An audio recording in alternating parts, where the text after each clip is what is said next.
Flight. Kat sana pun kami tak nampak tepi flight. Look at that BM. Oh my god.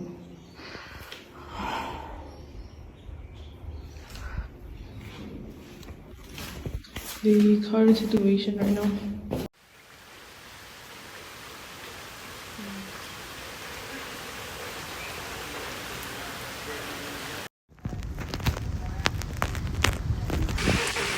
Apa perasaan?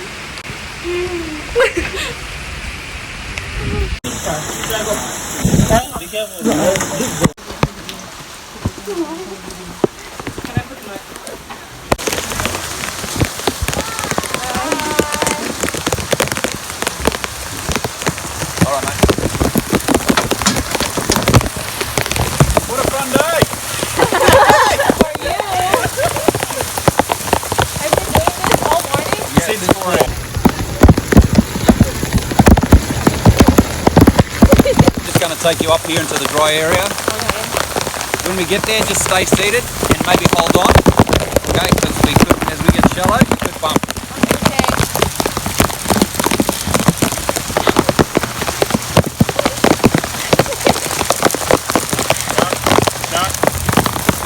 Oh, masak dah itu.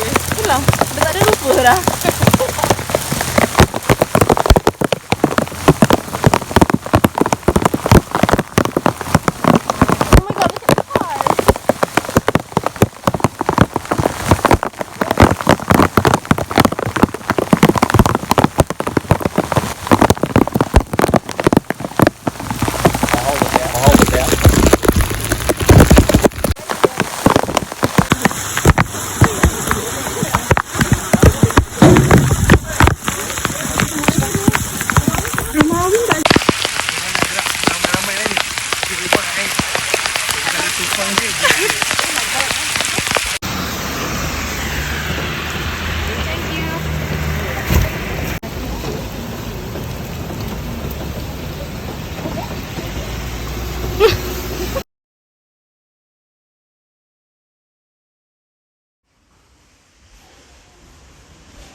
Okay, great. Thanks a lot.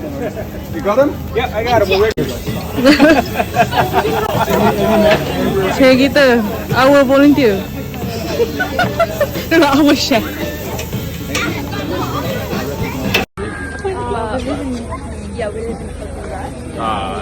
Saya Malaysian Malaysia.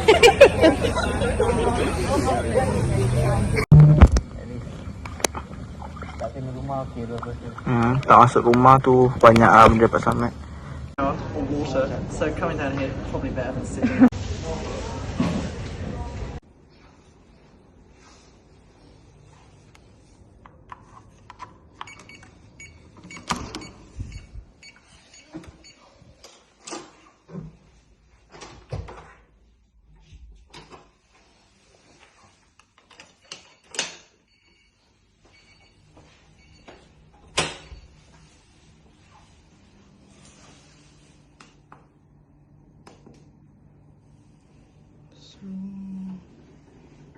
We got everything.